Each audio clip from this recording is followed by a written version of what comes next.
Hey, hi, it's me, Lisa Marie. A little bit late today. Apologies because I got a phone call right as I was getting ready to clock out. Anyway, we are going to continue reading in our book, The Bariatric Code by Dr. Stephen Reyes. We are now starting in chapter 3, called the WLS Journey, which stands for Weight Loss Surgery Journey. And guess what I don't have again? I don't have my timer. Okay, I will try to pay attention. Chapter 3, page 12. Let's refer to your weight loss surgery experience as a journey. The destination you want to reach is health and happiness. And once you reach that destination, you want to stay there, settle down, and never turn back. Amen. The practical aspect of this book is to serve as an outline for the destination that you want to reach. Think about the contents of this book as a roadmap leading you to where you need to go. Each chapter can serve you in keeping you on the right path and keeping your head in the right frame of mind. And if at any point in your weight loss surgery journey you feel lost and lose your point of reference, you may use this resource to get you back on track, to ground yourself back into the right mindset. Yes. And if you feel some of the chapters do not apply to you now, chances are they will apply at another point in your journey. As is often the case, the same information can mean something different to you depending where you are on the journey. Remember, it is one thing to lose weight in the beginning. It's another story when it comes to maintenance. Subscribing to the Bariatric Code allows you to do just that. It is your pre-care, pro-care, and aftercare. The biggest obstacle standing between you and your destination is being resistant to change. As many of my patients have admitted over the years, we all have commitment issues, whether it's committing to eating right, exercising, or staying consistent, unquote. And here's the hard truth. If you toss aside the roadmap and try to do things your own way, without reflection, structure, or support, you're likely to veer off course and end up right back where you started. Yep. That's the cycle most people experience with traditional dieting. You invest the time and energy, but when things fall apart, the old familiar feelings of failure and disappointment come rushing back. At the very least, you owe yourself honesty. If you're considering surgery but feel hesitant, ask yourself, am I ready to make the necessary changes? You might not be, and that's okay. What's important is figuring out why.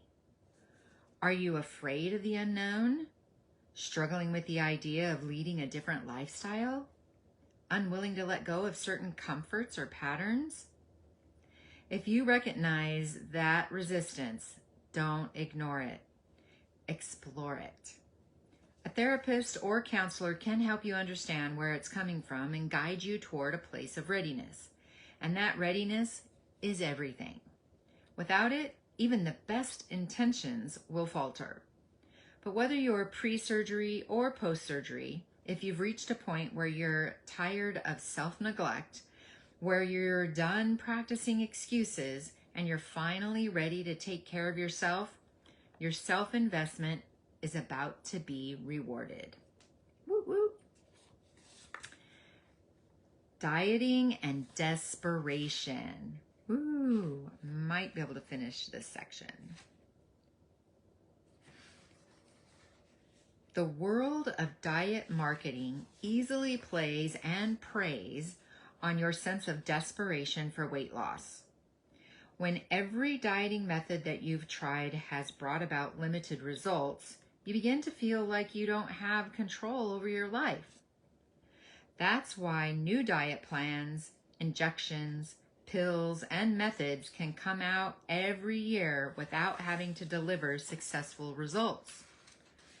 They will dismiss and overlook any side effects or detrimental effects on your body because they can. There is zero accountability for the claims they make about their products. These dieting scams don't have to prove effective in sustaining weight loss. They just need a good marketing plan with strong emotional appeal and research verifying their claims. It's a billion-dollar industry, for good's sake. When you're desperate to lose weight, you become vulnerable to dieting. Wow. When you are desperate to lose weight, you become vulnerable to dieting. The difference with surgical weight loss is that it emphasizes your behaviors in sustaining health and weight loss. It is not a diet. It's a way of living that has the ability to improve every aspect of your life. Remember, being healthy is a matter of thinking and doing. Think of it this way. You play a major role in your long-term success because we know the surgeries work best when you work with it. Almost all patients will gain quality of life improvements, which is an amazing thing to behold. That's from Carl Lewson, ETAL in 2007. In the end, if you're going to be successful with your surgery, it's not going to be because of the surgery itself. It's going to be because of what you do with it. Yep. You wouldn't want it any other way.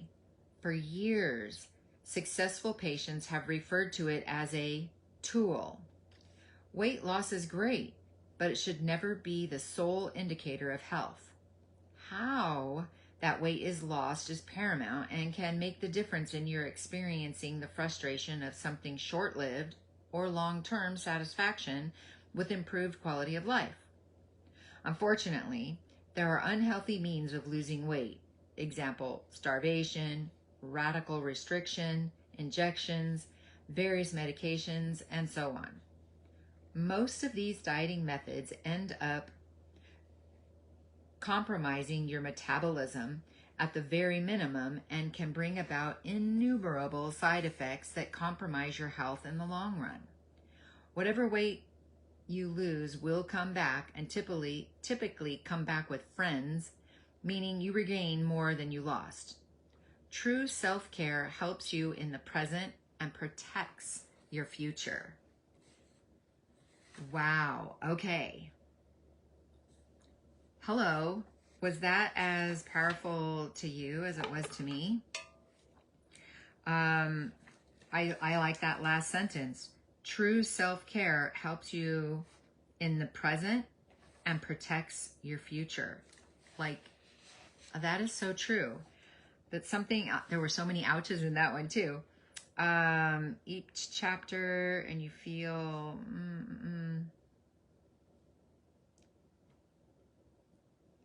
the biggest obstacle to standing between you and your destination is being resistant to change. I don't know about you, but, and it's not as likely to have you have regain because you are in maintenance mode. And once you're in maintenance mode, then, I mean, that's everyday living for normal people. However, most bariatric patients, if they're not in a support group of some type or seeing a therapist of some type, we all know how to lose the weight and we know how to gain the weight, but we don't seem to understand how to keep it off. And fortunately or unfortunately, it's a lot more than what we eat and the fitness that we do. It's our mindset, okay? And learning to do some of these things along this path is what we need to do. So I really liked that part. And then I love that one of his patients said, we all have commitment issues, whether it's committing to eating right, exercising, or staying consistent. And the hard truth, The hard truth is, if you toss aside the roadmap and try to do things your own way without any type of reflection, structure, or support, you'll likely veer off course and end up right back where you started. Ouch. That is a huge ouch. And I am totally a proponent of all of those as well, that we need to be able to have a roadmap, but we need to be able to be honest with ourselves and do some reflection, as well as have a structure and then have a support system. And for me, when I have gone without reflection on my own, then I lie to myself. Fat brain says all kinds of wonky stuff. But because I'm in a support group and I have others that I trust, they help me. They help me stay on course and open up my mindset to be able to reflect on different things that I'm doing or not doing. And I just think that's super important for all of us. There was something else he said. At the very least, we owe ourselves honesty. Hello, that is so the truth. I mean, if we're really wanting to change and be healthy, we need to do that. I like that he asked questions. So you need to ask yourself these questions too. Whether you've already had surgery or you're wanting to have surgery, or you know someone that had surgery or wants to have surgery, there are some things to consider and things that we need to ask ourselves. And if you're feeling hesitant in any way on these things, then they need a little more research. Am I ready to make the necessary changes? And we might not be, and that's okay. But we actually need to know why we're not willing. If that's our answer, if we're not willing to make these necessary changes, why? Why is that? Is it because we're afraid of the unknown? Struggle with the idea of leading a different lifestyle? Unwilling to let go of certain comforts or patterns? Ooh, that was me. So if you do recognize any of these types of resistance, don't ignore it. Please, please, please don't ignore it. Reach out to someone. Reach out to a therapist that understands eating behaviors and the mindset. Having someone that understands bariatric is even better. But there's so few of them out there. There really is so few of them out there. But I believe, yep, that is the 10 minutes for today. So tomorrow we will pick back up in chapter 3, page 15 at the very top, self-care versus dieting. We're going at it. And I'm going to look in here in the workbook.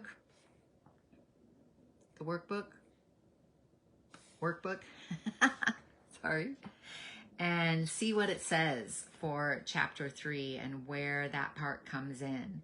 Might have to do a separate reading for this to understand what that is for us. So there you have it. I will see you tomorrow. Have a good rest of your day.